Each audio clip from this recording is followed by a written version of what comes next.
It was a logistical success, but a strategic failure. Despite the deaths and property losses that resulted from the Afghanistan war, many people still managed to become wealthy. One of the most difficult decisions that I've made as president. I ordered an additional 30,000 American troops into Afghanistan. Up until the very end, it was a profit-making endeavor for them. This raises the question, who got rich off the 20-year war? I was not going to extend this forever war, and I was not extending a forever exit. Everyone wants money, right? Most people on this earth desire it, including you and me. Making money is already tricky, but making it in a just and truthful manner is even more difficult. Millions of people have attempted to achieve financial dominance on our planet but failed, while others have succeeded in making wealth for themselves and their generations. After 20 years and trillions flowing through the Pentagon's war chest, the real winners were thousands of private military contractors that profited immensely. The US has spent trillions on the war in Afghanistan since President George W. Bush issued the authorization for the use of military force. 15 bombers, including B-2s, on a round trip from an airbase in Missouri, 25 strike aircraft, and Tomahawk cruise missiles launched from warships and submarines in the Arabian Sea. In response to the 9/11 terrorist attacks on September the 11th, 2001, approximately $800 billion went into the costs of fighting the war, while $85 billion was used to train the now-defeated Afghan army. Since the beginning of the fiscal year 2001, the Pentagon has spent more than $14.1 trillion measured in 2021 dollars.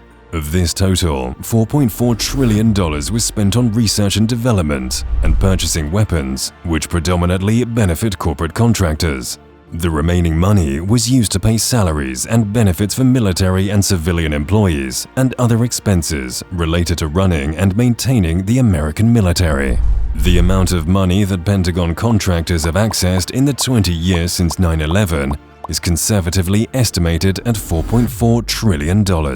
While it is difficult to estimate how much of the Pentagon's enormous operations and maintenance budget goes to private companies, it does support contractors. The post-9/11 increase in Pentagon spending has primarily benefited a small number of people. In recent years, just 5 big weapons contractors, Lockheed Martin, Boeing, General Dynamics, Raytheon, and Northrop Grumman, have received between 25% and 30% of all Pentagon contracts. Halliburton. Halliburton's Kellogg, Brown & Root, or KBR division, is the most well-known rebuilding and logistical contractor in Iraq and Afghanistan. At the start of the wars, Halliburton was awarded the Pentagon's Logistics Civil Augmentation Program, or LOGCAP contract, which involved coordinating a wide range of support functions for troops in the field, from setting up military bases to maintaining equipment to providing food and laundry services. From fiscal year 2002 to 2006, Halliburton's Pentagon contracts increased more than tenfold due to contracts to repair Iraq's soil infrastructure and provide logistical support for US soldiers in Iraq and Afghanistan. By August 2008, the corporation had received more than $30 billion in LOGCAP contract payments. David Pakaus and Ephraim Diveroli. They were both AEY Incorporated arms dealers, and they were 25 and 21 years old when they founded an ammunition firm. They bid on the Pentagon and got contracts for around $300 million in taxpayer money. They were supposed to supply gun ammo to the Afghan army. They purchased munitions from China and sold them to the US government. They both became wealthy due to the battle and were soon enjoying the high life in Miami, with incredibly great cars and expensive apartments. The tale began in 2007 when the Department of Defense awarded AEY Incorporated a $298 million contract to deliver weapons to the Afghan army and police forces. When AEY was awarded the contract as the significant ammunition supplier for the Afghan army and police, Ephraim Diveroli was the company's president. A considerable portion of the ammunition delivered by AEY was decades old and came from former Eastern Bloc countries. Much of the ammo was in poor condition and untrustworthy. Most significantly, the ammunition purchased in vast amounts from Albanian stores was highly volatile. The business did little to nothing to test the round's effectiveness and safety. AEY sold tens of millions of cartridges made in China and handed to Albania during the Cold War. As a result, selling the Chinese-made ammunition violated both a US arms embargo and a condition in AEY's contract that prohibited acquiring ammunition produced by the Chinese military establishment. While AEY was aware that selling Chinese ammunition purchased from the Albanian Ministry of Defense through an intermediary was unlawful, the business attempted to conceal the fact that it was manufactured in China to enhance its revenues. Eric Prince, a former Navy SEAL who inherited a significant amount of money and chose to build his own private security business named Blackwater. He provided military and police training. In 2000, he received his first contract for $200,000 to help prepare the Navy for a terrorist strike. Then, 9/11 occurred.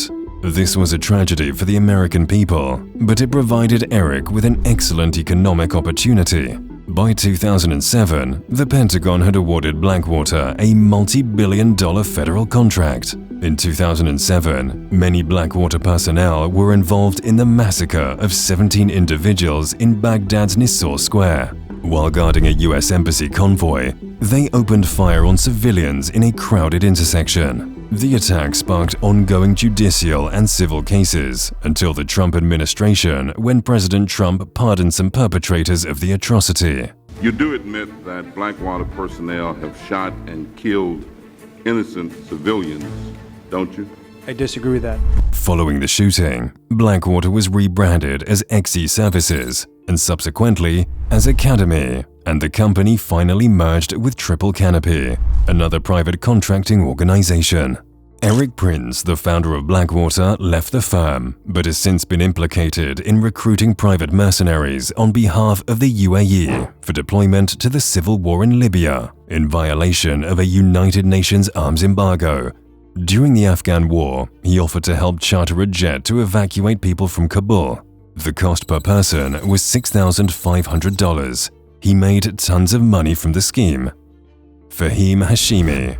In the early days of the Afghan war, there was a huge need for local fixers and translators. Fahim started a business that eventually turned into a media incorporation with TV stations and a construction company, and even an airline. The company started benefiting about $200 million a year from the federal government contracts. Robert Stevens. He became the CEO of Lockheed Martin in 2004. That's 3 years into the war in Afghanistan. As a lead executive in the company, his wallet intensified as the war progressed. The company manufactured missiles, aircraft, spider jets, bombs, helicopters, and other equipment that were needed during the war. This company got a lot of contracts from the Pentagon. In 2020, they got a contract worth about $75 billion from the Pentagon. About 90% of its revenue comes from the federal government and its core business or put. The thing that keeps them afloat is war and security. Robert's salary and compensation increased from $2 million to $5 million to $18 million to $31 million. Invariably, the war was a life-changing event for him. Steve Orenstein. He is the owner of the Supreme Group. The company was chosen in 2005 to feed US troops in Afghanistan. On getting the contracts, the Supreme Food business increased 50-fold.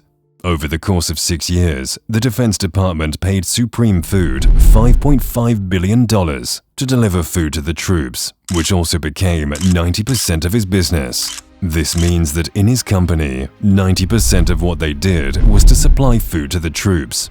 Orenstein started overcharging for meals since the Pentagon was too busy with the war to look into the expenses. He also brought fake sub-companies that he made to win contracts that were for nothing, and the Pentagon would pay him tons of money for doing little or nothing. The money was pocketed by him, making him super rich. He kept growing financially till he became a billionaire and was put on the billionaire list. The Pentagon had paid about $3 billion, including $1.6 billion for food and water, and $1.4 billion for transportation and storage costs. Nancy Pelosi and Ted Cruz. They are both arms dealers who became crazily rich by selling arms during the Afghanistan war. Kevin Hearn owns over $1 million in stock from defense contractors, $880,000 alone in Honeywell, an aerospace contractor that Congress seems to love. He also holds stock worth $1,070,000 with Boeing, Honeywell, Lockheed Martin, and Raytheon. Gary Peter, one of the members of a committee that authorized the Pentagon budget. He's invested in a lot of things, including Raytheon Technology Corporations. Raytheon is a principal government contractor for wartime supplies. So, Gary Peter approves funds for the Pentagon to purchase war supplies from private companies he has invested in. In the middle of the war, his committee voted for increased spending on wartime supplies, and this guy invariably got richer and richer by voting to put more money in his pocket. Diana Hashbarger deals with cybersecurity and holds stocks with 6 defense companies, most of which are IT contractors. She uses cybersecurity to vote to give money to the IT companies she has invested in. She owns stock worth $165,000 with Booz Allen, Hamilton, Honeywell, L3 Harris, Lockheed Martin, Northrop Grumman, Raytheon. ExxonMobil. The company saw the war as a lucrative venture. They ship the fuel on which the army runs. International Oil Trading Company received contracts worth $2.7 billion from the Defense Logistics Agency, or DLA, to supply fuel. An investigation by Rep. Henry Waxman, DCA, chair of the House Government Oversight and Reform Committee, found that the firm had routinely overcharged the Pentagon for fuel it brought into Iraq, making it over $200 million in profit on sales of $1.4 billion during the period from 2004 to 2008. Anam, a Dubai-based logistics company that won the primary contract for food and water supplier of the US military in Afghanistan. The Justice Department charged 3 Anam executives in 2018 with 2 accounts of major fraud, 1 count of conspiracy to violate the restrictions on doing business with Iran, 4 counts of substantive violations of those restrictions, and 1 count of conspiracy to commit international money laundering. They were accused of creating a Potemkin village construction site to overstate warehouse project progression. Despite this, the military removed a suspension that had prevented Anam from applying for US government contracts, thereby allowing the company to continue doing work for the Pentagon's Defense Logistics Agency. Dick Cheney. The notion of privatizing logistics was initiated by Dick Cheney when he served as Secretary of Defense in the George Herbert Walker Bush administration in the early 1990s. We were there for all 8 years, and I became good friends with him, Vice President Cheney. And, I don't see him much. The Pentagon, then under Cheney's direction, paid Texas-based Brown and Root Services $3.9 million to produce a classified report detailing how private companies like itself could help provide logistics for American troops in potential war zones on the ground. Cheney went on to serve as the CEO of Halliburton, the corporate parent of Kellogg, Brown and Root, up until the point that he became the Vice President of the United States in the George W. Bush administration in 2001. Cheney had stock holdings in the company worth $46 million, and as late as 2002, he received $162,000 in deferred compensation from the company.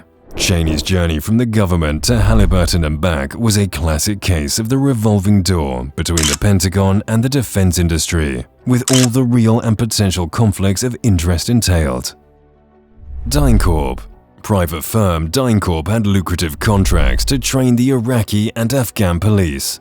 In 2004, DynCorp was awarded a $2.5 billion contract to develop and train a new Iraqi police force from the State Department's Bureau of International Narcotics and Law Enforcement Affairs, or INL. By 2009, over half of DynCorp's revenues came from the Iraq and Afghan wars.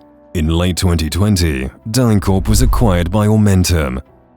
It is important to note that the revolving door swings both ways. Former government employees not only work in industry, but industry employees frequently hold significant positions in government. Consider 4 of the last 5 United States Secretaries of Defense. They have come from one of the top 5 armament suppliers. Former Trump administration defense secretaries: James Mattis, board member at General Dynamics; Patrick Shanahan, an executive at Boeing; Mark Esper, head of government relations at Raytheon; and Biden administration defense secretary Lloyd Austin, board member of Raytheon Technologies. These defense firms also significantly impact by giving money to renowned think organizations that support more Pentagon spending without disclosing the vested financial interests behind it. According to a survey by the Center for International Policy, between 2014 and 2019, the top 550 think tanks in the US earned $1 billion from companies that manufacture weapons or the US government. This is merely the very top. The Center for New American Security, the Center for Strategic and International Studies, and the Heritage Foundation are notable think tanks that receive significant contractor financing. Smaller think tanks such as the Lexington Institute and the National Institute of Public Policy, which are not among the top 50, receive significant funding from companies such as Boeing, Lockheed Martin, and Northrop Grumman, while providing a platform for industry-friendly positions on issues ranging from the naval buildup to F-35 purchases to nuclear weapons policy. Contractor-affiliated persons were also well represented on central government advisory committees. As previously stated, most members of the National Security Strategy Commission, a congressionally required task body that examined the Pentagon's 2018 National Defense Strategy, have close ties to military contractors. Unsurprisingly, the Commission suggested high increases in Pentagon spending, 3 to 5% over annual inflation, an approach that would push Pentagon spending well past $1 trillion before the war's end. The Pentagon's increased dependence on private contractors in the post-9/11 period raises several concerns about accountability, openness, and effectiveness. This is problematic because privatizing vital services can limit the United States military's authority over actions in combat zones while increasing the potential for waste, fraud, and abuse. People became extremely wealthy as a result of the Afghan conflict. The list of those who benefited from the conflict is seemingly unending. The Costs of Conflict Project estimates that 243,000 people died directly from the war. As a result, some wished it would stop, while others were relieved it did not due to the benefits they gained from the war. These estimates do not include deaths due to disease, a lack of access to food, water and infrastructure, or other indirect effects of the war.